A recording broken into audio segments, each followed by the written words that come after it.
Thank you sir. அன்னைக்கும் பகவானுக்கும் என் முதல் வணக்கத்தை அவர்களுடைய பொற்பாதங்களில் சமர்ப்பிக்கிறேன். அனைவருக்கும் வணக்கம்.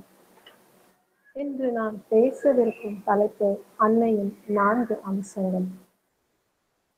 கடந்த வாரம் முடிந்த நவராத்திரியும் வரவிருக்கும் தீபாவளியையும் முன்னிட்டு அன்னையின் 4 அம்சங்கள் பற்றி கூறலாம் என்று எண்ணினேன். அன்னையின் 4 அம்சங்கள் ஒரே நேரத்தில் வெளிப்பட்டு கொண்டிருக்கும் இந்த சூழலில் அன்னையின் 4 அம்சங்கள் பற்றி பேசுவது மிகவும் பொருத்தமாக இருக்கும் என்று எண்ணுகிறேன். அன்னையின் 4 அம்சங்கள் பற்றி ஆசிரமத்தின் மூத்த சாதகர் திரு பிரீத்திதாஸ் குப்தா அவர்களின் அன்னையுடனான நேரடியான அனுபவங்களை இங்கே கூறவுள்ளேன். பிரீத்திதாஸ் குப்தா யார் என்றால், இப்பொழுது ஆஷ்ரம் மேனேஜிங் ட்ரஸ்டியாக இருக்கும் திரு மனோஜ்தாஸ் குப்தாவுடைய மூத்த சகோதரி. அன்னையின் 4 அம்சங்கள் மகேஸ்வரி, மகாகாளி, மகாலட்சுமி, மகா சரஸ்வதி. மகேஸ்வரி அம்சத்தில் அன்னையை பார்ப்போம். அதிமன அனந்தங்களுக்கும் விஸ்வ விசாலங்களுக்கும் மகோன்னத பேரொளி பெருமைக்கும் அற்புத ஞான களஞ்சியத்திற்கும் அன்னையின் அமர சக்திகளின் அளவில்லா ஆடலுக்கும் நம்மை திறப்பவள் அவளே என்று பகவான் ஸ்ரீ அரவிந்தர் அன்னை மகேஸ்வரியை பற்றி கூறுகிறார். இங்கே அன்னை மகேஸ்வரி அன்றைய கிரேக்கத்தில் பல்லாஸ் ஆதினா என்று ஸ்ரீ அரவிந்தர் கூறுகிறார். இதற்கு சான்றாக மதுரை மீனாட்சி கையில் கிளி இருப்பது போல கிரேக்கத்தில் பல்லாஸ் ஆதினாவிடம் ஆந்தை இருக்கும். சில நேரங்களில் ஆந்தை நமது ஆஷ்ரம் சர்வீஸ் ட்ரீயில் அமர்ந்திருக்கும். அதன் குட்டிகள் சில சமயம் தவறி கீழே விழுந்துவிடும். அதனை நம் ஆசிரம மூத்த சாதகர்கள் மரத்தின் மேல் வைத்து விடுவார்கள். இதை நேரில் பல தடவை அன்னை பக்தர்கள் பார்த்துள்ளார்கள்.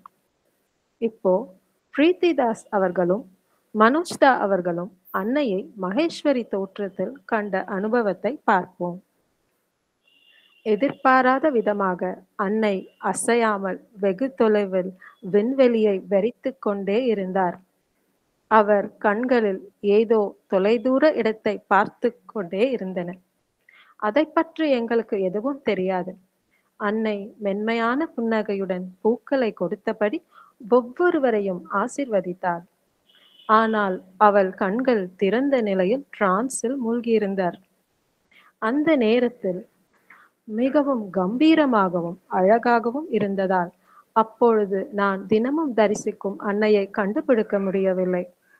அவருடைய இந்த மகேஸ்வரி வடிவம் நம் புரிதலுக்கு அப்பாற்பட்டது. அவள் எல்லையற்ற பரந்த தன்மையாலும் ஈடு இணையற்ற அளவிட முடியாத மகிமையால் சூழப்பட்டிருந்ததால் அந்த நம்ப முடியாத அழகை விவரிக்க எனக்கு வார்த்தைகளோ திறனோ இல்லை. ஏன் ஒரு சிறு குழந்தை கூட அன்னையின் முன் வந்து அவள் முகத்தை பார்த்து பயந்துவிடும். சின்ன குழந்தைகள் கூட அன்னை எங்கோ தொலைந்து போனது போல் உணர்வார்கள். அவள் கையில் இருந்த பூக்களை பெற்றவுடன் அவர்கள் ஓடிப்போய் தூரத்திலிருந்து அன்னையை பார்த்து கொண்டே இருப்பார்கள். அவர்களுக்கும் ஏதாவது அனுபவித்திருப்பார்களோ? அவர்கள் அனைவரும் தூரத்திலிருந்து கூடி அன்னையின் அமைதியான உருவத்தை பார்க்கும்போது அவர்களும் அமைதியாகி விடுவார்கள்.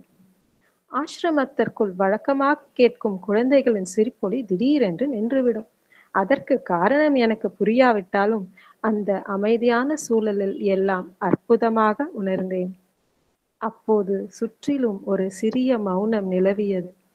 இந்த சூழலை எப்படி மறக்க முடியும்? காற்றில் பரவி இருக்கும் இந்த வற்றாத மென்மையான அமைதியும் மௌனமும் என்னால் மறக்கவே முடியவில்லை. மகேஸ்வரி அம்சத்தில் அல்லது அதித்தியில் அன்னையை அனுபவிப்பது எங்களை மிகவும் தொலைவில் உணர்ந்தது. ஏனென்றால் நாங்கள் அன்னையை எங்கள் தோழியாகவும் அறிந்திருந்தோம்.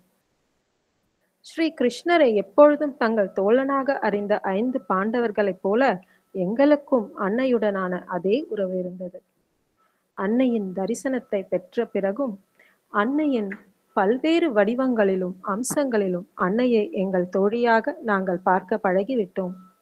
அப்படித்தான் அன்னை எங்கள் இதயங்களிலும் மனதிலும் எப்பொழுதும் இருந்தார். பீஷ்மரைப் போலவே துரோணாச்சாரியரும் மற்றவர்களும் ஸ்ரீ கிருஷ்ணரை ஒரு அவதாரமாக பார்த்தார்கள். அதே போலவே நொலினிதா, அமர்தாதா, பவித்ராதா, ஆண்ட்ரேதா, நிரோதா, திவ்மந்தா, புராணிஜி மற்றும் பல மூத்த சாதகர்கள் எப்பொழுதும் அன்னை அதித்தியாகவும் மகேஸ்வரியாகவும் பார்த்தார்கள். அன்னை பவித்ராதாவின் பெயரை அழைக்கும் போதெல்லாம் அவர்கள் உடனடியாக மிகுந்த பணிவுடன் கீழ்ப்படிதலுடன் அன்னையின் அழைப்பிற்கு பதிலளிப்பார். ஆண்ட்ரேதா டென்னிஸ் மைதானத்திற்குள் நுழைந்தவுடன் அன்னை தனது டென்னிஸ் மட்டையை அசைத்து அவரை வரவேற்பார். ஆண்ட்ரேதா மரியாதையுடன் கூப்பிய கைகளுடன் அன்னையை நோக்கிச் செல்வார்.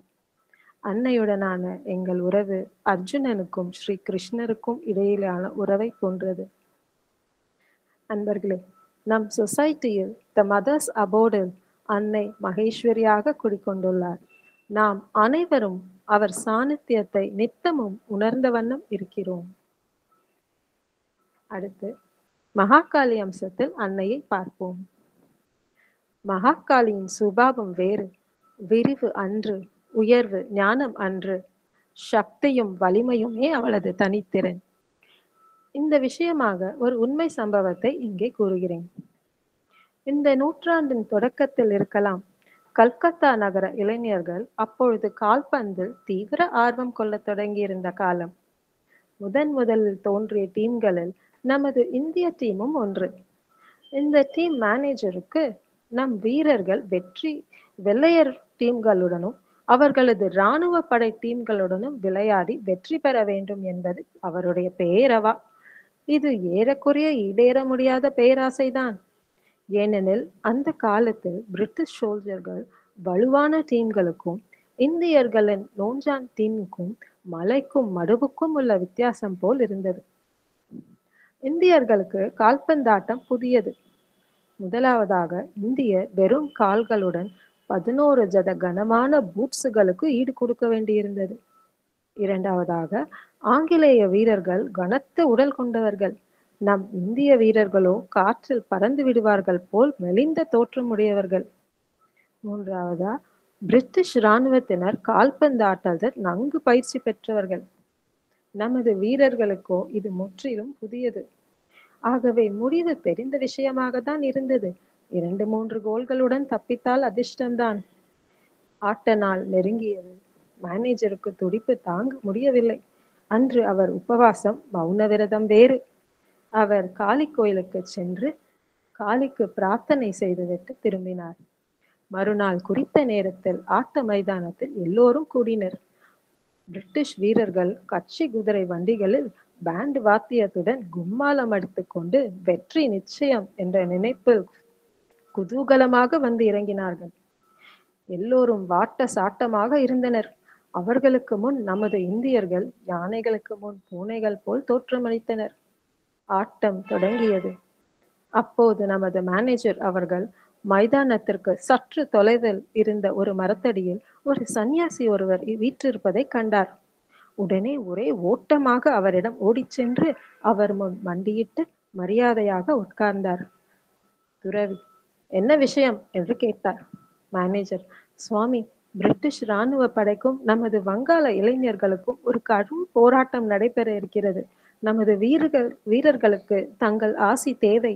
நம்மவர்கள் வெற்றி பெற வேண்டும் என்றார். துறவி, அவர்களிடம் துப்பாக்கி பீரங்கி இருக்கின்றனவா? நம் விரோதிகள் எத்தனை பேர் என்று கேட்டார்.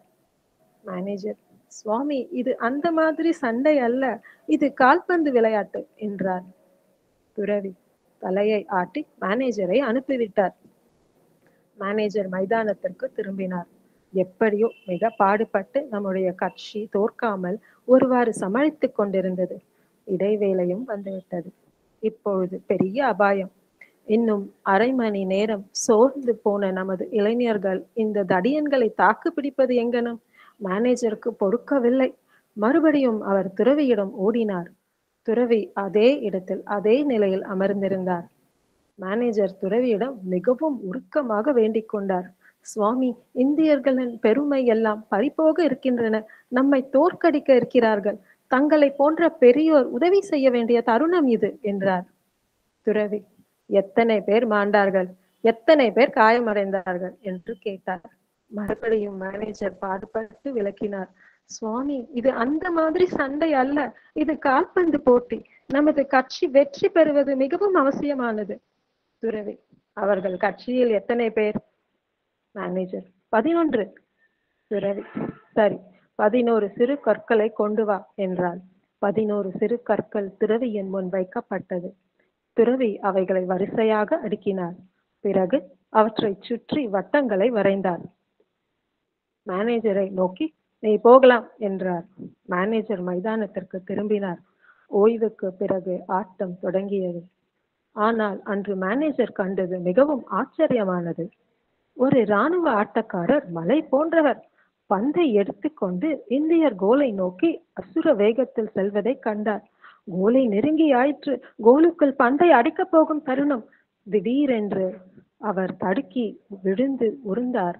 பந்து வேறு பக்கம் உருண்டு ஓடியது. இதே போல் சம்பவங்கள் அந்த பலசாலிகள் அனைவருக்கும் அன்று நேர்ந்தன.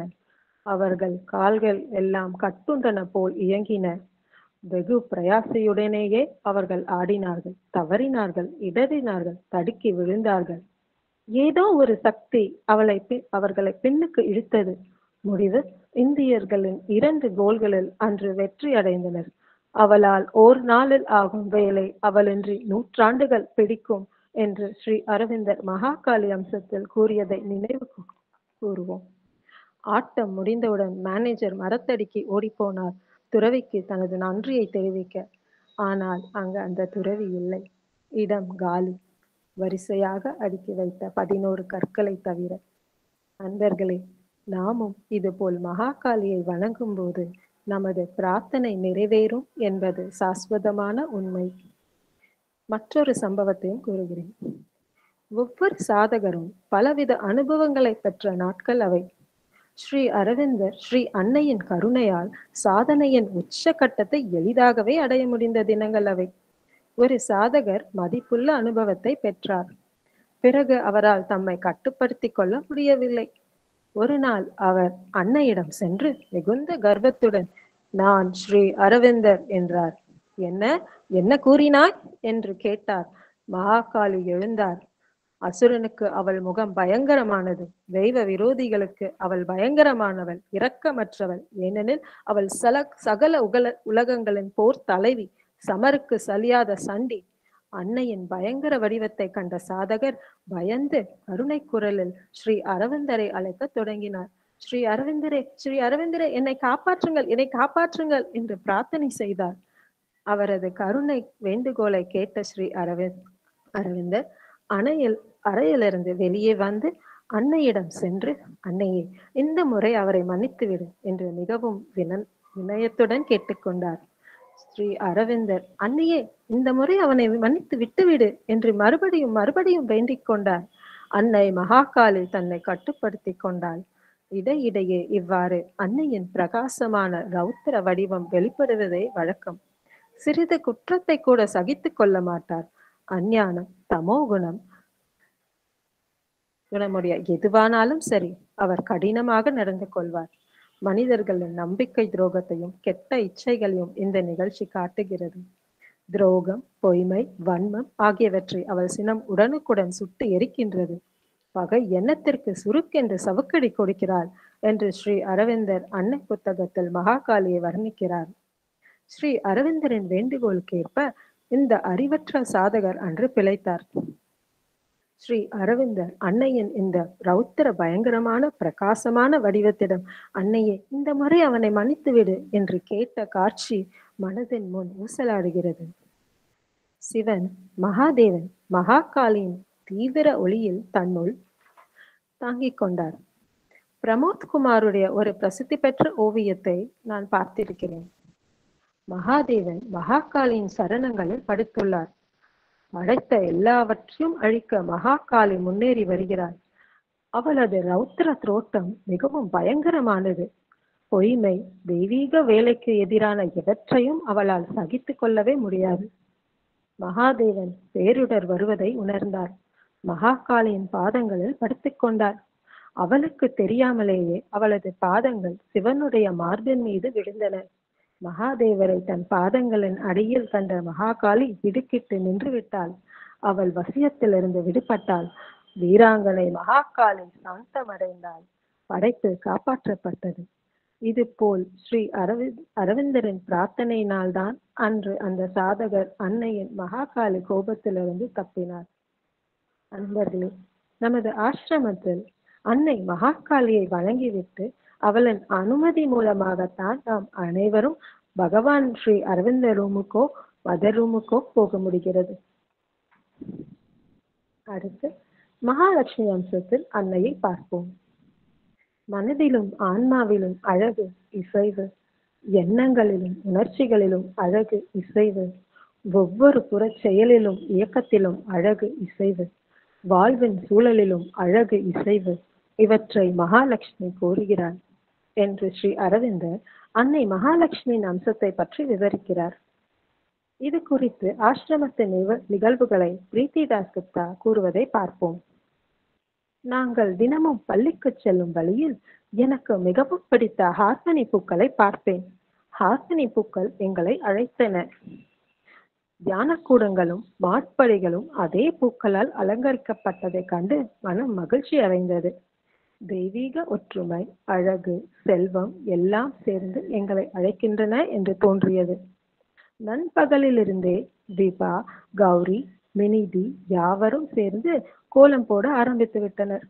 சாதாரணமாக பெண்கள் லட்சுமி பூஜை அன்று ஒவ்வொரு அறையிலும் கோலம் போடுவது வழக்கம். இம்முறை லட்சுமி பூஜை அன்று ஒவ்வொரு வீட்டிலும் ஒவ்வொரு வட்டாரத்திலும் கோலம்.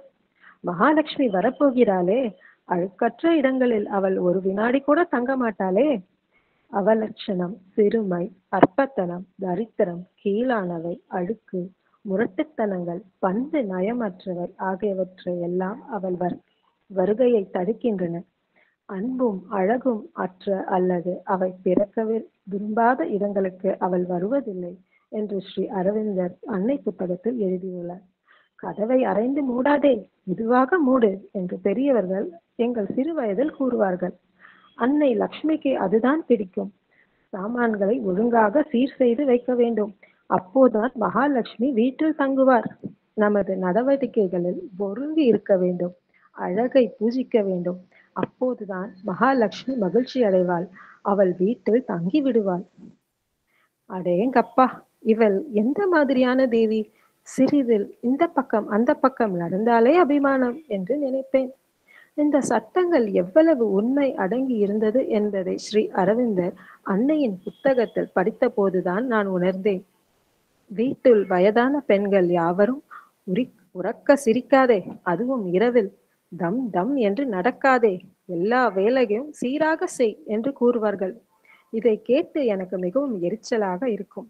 மகாலட்சுமி நம்மிடம் என்ன எதிர்பார்க்கிறாள் என்பது இவர்களுக்கு எப்படி தெரிகிறது என்று நான் நினைப்பேன். என் அன்னை வழி பெரிய பாட்டியின் வேலை அரிசி, பருப்பு, காய்கறிகள், மசாலா எல்லாவற்றையும் தன் கையாலேயே சீர் செய்து வைப்பார். பருப்புகளை முற்றத்தில் போட்டு புடைத்து வைப்பார். சிறுமியான நான் அவருக்கு உதவி செய்வேன். அவரது பேச்சை கேட்க மிகவும் பிடிக்கும். மசாலா, பருப்பு ஏதாவது தரையில் விழுந்தால் அவற்றை கவனமாக பொறுக்கி எடுப்பார். இவற்றை ஏன் பொறுக்குகிறீர்கள்? டப்பாவில் தான் நிறைய இருக்கிறது என்று கேட்பேன். ஒரு விதையை கூட வீணடிக்க கூடாது. சாமான்களை வீணாக்காமல் இருப்பதுதான் மகாலட்சுமிக்கு பிடிக்கும் என்று பாட்டி கூறுவார். வயதான இந்த பெண்களின் ஒன்றும் தெரியாத போதிலும் அப்பொழுதும் கூட அன்னையை அவரது விதவிதமான வடிவங்களில் நினைவு கூர்ந்து தர்ம வழியில் சென்றுள்ளனர். இதுவே அன்னையின் தெய்வீக கருணை. என்ன மகாலட்சுமியின் கருணை! 1944 ஆண்டு முதல் லக்ஷ்மி பூஜை அன்று எங்களை ஆசீர்வதிக்க அன்னை மாலையில் கீழே இறங்கி வந்தார். தில்லிதி, விபாதி, கௌரி எல்லோரும் மகாலட்சுமியின் சரணங்களை அன்னை இறங்கி வரும் வழியில் மாடிப்படியிலிருந்து அன்னையின் நாற்காலி வரை அழகாக வரைந்தார்கள். தில்லிதி மண் அகல் விளக்கு ஏற்றி அதனை துளையிட்ட மண் பாத்திரத்தில் மூடி வைத்தார். மின் விளக்குகள் எல்லாம் அணைக்கப்பட்டன. அகல் விளக்கின் ஒளியில் தியானக்கூடம் ஒரு தெய்வீக அழகுடன் காணப்பட்டது. பச்சை நிற நாற்புறமும் ஹார்மனி பூக்கொடிகள் சூழ்ந்த அந்த சூழலில் அன்னையின் தரிசனத்தால் மனம் நிரம்பி வழிந்தது. அன்னை மகாலட்சுமி வடிவில் இறங்கி வருகிறார். வரைந்துள்ள ஒவ்வொரு சரணத்திலும் தன் பாதத்தை வைத்து மெதுவாக வந்து நாற்காலியில் உட்கார்ந்தார். சிறு வயதில் கோலம் போட்ட நினைவுகள் திரும்பி வந்தன. இவ்வாறு மகாலட்சுமியை கண்கூடாக தரிசனம் செய்வேன் என்று நான் நினைத்து கூட பார்க்கவில்லை. அன்னை மகாலட்சுமி வடிவில் கோலம் வடிவிலான மகாலட்சுமியின் சரணங்களில் கால் வைத்து நடந்து வருவார் என்று நான் எப்பொழுதும் எண்ணியதில்லை. அவள் மலரடிகரை ஊன்றிய இடமெல்லாம் அற்புத பரவச ஆனந்த ஓடைகள் பொங்கி பாய்கின்றன என்று ஸ்ரீ அரவிந்தர் எழுதியுள்ளார். இந்த தெய்வீக முகூர்த்தத்தின் நினைவுகள் இப்பொழுதும் கூட என் மனதில் ஆனந்த வெள்ளத்தை உருவாக்குகின்றன. அதனால்தான் 1944 ஆண்டு முதல் மகாலட்சுமி பூஜை பொருள் மிக்கது என்று கூறினேன். இதற்கு பிறகு லக்ஷ்மி பூஜை மற்ற பூஜைகள் அன்றும் அன்னை காலையில் இறங்கி வருவார். அன்று அன்னை மகாலட்சுமி வடிவில் வெளிப்பட்டார். எண்ணத்திற்கு அப்பாற்பட்ட ஒரு தெய்வீக நிகழ்ச்சி இப்பூமியில் நடந்துவிட்டது. அதற்கு நாங்கள் சாட்சி என்று பிரீத்திதாஸ் குப்தா கூறுகிறார். சென்ற திங்கள் அன்று 6ஆம் தேதி அன்று நம் ஆசிரமத்தில் அன்னையின் மகாலட்சுமியின் நாற்காலி வைக்கப்பட்டிருந்தது. அங்கு பச்சை நிற இருபுறமும் ஹார்மனி பூக்கொடிகள் நாற்காலியின் இருபுறமும் வைக்கப்பட்டிருந்தது. அன்னையின் சரணங்கள் வரையப்பட்டிருந்தது. பிரீத்திதாஸ் குப்தா கூறியபடி அன்னை அன்றும் அந்த சரணங்களில் தன் பாதங்களை வைத்து மெதுவாக வந்து அந்த நாற்காலியில் அமர்ந்திருந்தார் என்ற தெய்வீக உணர்வை அனைவரின் இதயங்களிலும் தீர்க்கமாக உணர முடிந்தது. அடுத்து மகா சரஸ்வதியின் அம்சத்தில் அன்னையை பார்ப்போம். மகா சரஸ்வதி அன்னையின் செயல் சக்தி ஆவாள். அவள் பூரணம், ஒழுங்கு இவற்றின் அதி தேவதை என்று ஸ்ரீ அரவிந்தர் எழுதியுள்ளார். துர்கா பூஜை, லக்ஷ்மி பூஜை, காளி பூஜை நேரங்களில் செய்வதைப் போலவே சரஸ்வதி பூஜை அன்றும் தியான கோலம் அலங்கரிக்கப்பட்டிருக்கும். அந்த தினத்தில் அன்னை மகா சரஸ்வதியை அழைத்து கொண்டு கீழே இறங்கி வருவார். சரஸ்வதி பூஜை அன்று பரிச்சந்தா, ஜத்தீந்தா இவர்கள் பலாஷ், மேரிகோல்டு பூக்களை பறித்து கொண்டு வருவார்கள். அன்னையின் நாற்காலியில் நாற்புறமும் இந்த பூக்களாலேயே அலங்கரிக்கப்படும். பலாஷ் பூக்களின் உள்ளர்த்தம் beginning of the supramental realisation. அன்னை சரஸ்வதி தேவியின் அம்சம் இல்லாமல் மற்ற தேவிகளின் அம்சங்கள் செயல் முழுமையாக நிறைவேறாது. அதிமானச சித்திக்காக அன்னை சரஸ்வதி தேவியின் அம்சம் தேவை. இயற்கை அன்னை பலாஷ் பூக்களுடன் சரஸ்வதி தேவியை அழைக்கிறாள். பலாஷ் மற்றும் மேரிகோல்டு இந்த 2 வகை பூக்களையும் தேவி சரஸ்வதியின் பாதங்களில் நிவேதனம் செய்து ஆசிரம இளைஞர்களின் அணி அதிமானச சித்தியை நோக்கி செல்கிறது. பெண்களாகிய நாங்கள் அனைவரும் சிகப்பு நிற பார்டருடன் கூண்டிய ஆரஞ்சு நிற புடவையை அணிந்து பட்டாம்பூச்சிகளைப் போல் சுற்றுவோம். அந்த தேவி பூஜையின் போது ஆரஞ்சு நிற புடவையை தான் அணிய வேண்டும். தத்தம் புத்தகங்கள், குறிப்பேடுகள், பேனா எல்லாவற்றையும் தாயே எனக்கு வித்யா புத்தி கொடு என்ற பிரார்த்தனையுடன் அன்னையின் பாதங்களில் சமர்ப்பிப்போம். இந்த பிரியமான சரஸ்வதி தேவி கண்ணுக்கு முன்னால் பிரத்யட்சமாக காண்பேன் என்று நான் ஒருபோதும் நினைத்ததில்லை. மனம் சந்தோஷத்தால் நிரம்பி வழிந்தது. சிறுவயதில் கண்ட கனவு உண்மையாயிற்று. அன்னையின் இந்த செயல் தினசரியும் நாங்கள் பார்ப்போம். அன்னையின் தினசரி இந்த செயல் எங்களை வியப்பில் ஆழ்த்தியது. ஒவ்வொரு வினாடியிலும் எவ்வாறு அப்பழுக்கற்ற செயல் புரிய வேண்டும் என்பதன் அத்தாட்சியாக அன்னையின் செயலில் கண்டோம். அன்னை எப்பொழுதும் எங்களிடம் அப்பழுக்கற்ற செயலையே எதிர்பார்த்தார். எந்த விதமான குறைபாட்டையும் சகித்துக் கொள்ள மாட்டார். உதாரணமாக ஒரு நிகழ்ச்சி நினைவுக்கு வருகிறது. எப்பொழுதும் நமது ஆசிரம் பதிப்பகத்தில் புத்தகங்கள் புதிதாக அச்சிடப்பட தொடங்கிய நேரம் அன்னைக்கு சில புத்தகங்கள் அனுப்பப்பட்டன. அந்த பக்கத்தில் எந்த பக்கத்தில் டீக்கு பதிலாக எஃப் என்று அச்சிடப்பட்டிருந்ததோ அந்த பிழையே அன்னைக்கு தென்பட்டது. உடனே நாங்கள் அனைவரும் அந்த பிழையை சரி செய்தோம். தப்பில்லாத புத்தகங்களை பார்த்த அன்னைக்கு மிகுந்த மகிழ்ச்சி.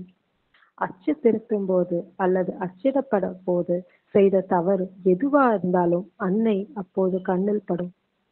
அன்னையின் கண்களில் எதுவும் தப்பாது.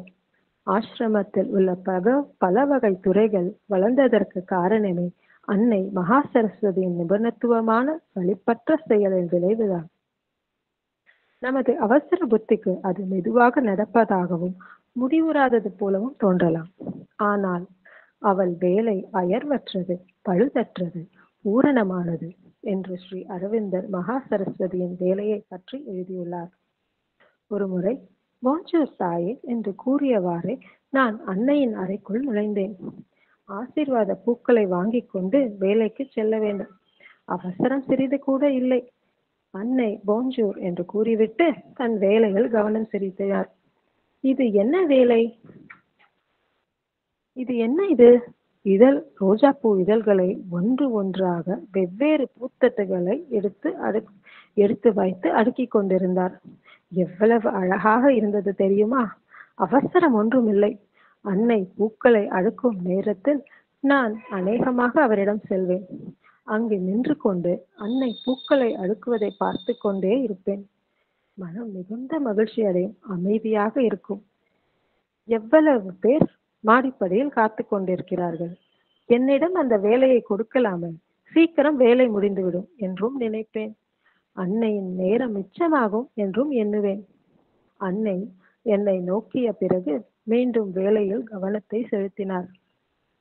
குறையற்ற முறையில் எப்படி வேலை செய்வது என்பதை அன்னை எனக்கு கற்றுக் கொடுக்கிறார் என்பதை நான் புரிந்து கொள்வதற்கே எனக்கு பல வருடங்கள் பிடித்தன.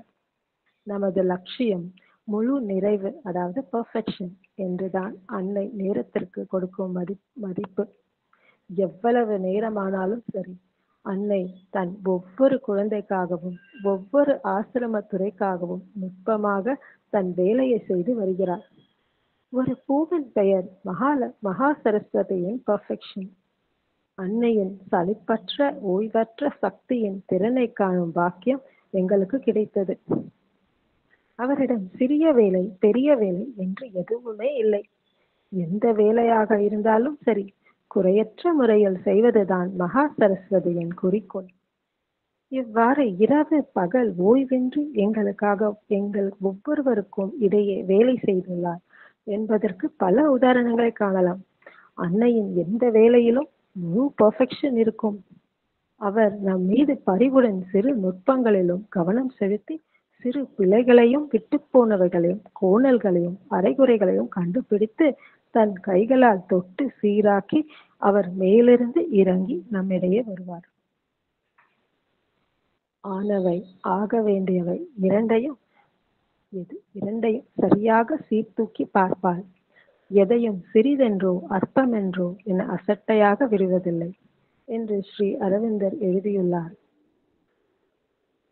அன்னையின் 4 அம்சங்கள் ஒவ்வொன்றும் எவ்வளவு அமைதியா, எவ்வளவு அழகாக நமக்கு பிரீத்திதாஸ் கூறுகிறார். அவர் எப்பேற்பட்டவர், எவ்வளவு பாக்கியம் செய்துள்ளார். 4 அம்சத்தையும் நேரில் கண்ட அனுபவம் அவர் நமக்கு பகிர்ந்துள்ளார் என்பதை எண்ணி நாம் அனைவரும் மகிழ வேண்டும். இந்த 4 அம்சத்தின் சாநித்தியத்தையும் நமது the Mother's abode Sri Aurobindo society Chennai கிளையில் நீங்கள் அனைவரும் உணரலாம். நாம் அனைவரும் உணரலாம் என்பது நாம் கண்கூடாக பார்க்கும் உண்மை.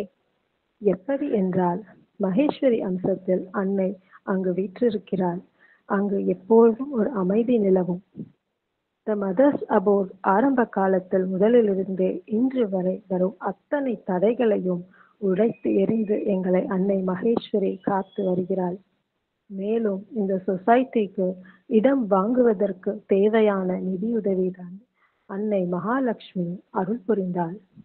மகா சரஸ்வதியின் வெளிப்பாடாக நமது சொசைட்டியில் நடக்கும் அனைத்து நிகழ்வுகளும் ஒரு பெர்ஃபெக்ஷன் இருக்கும்.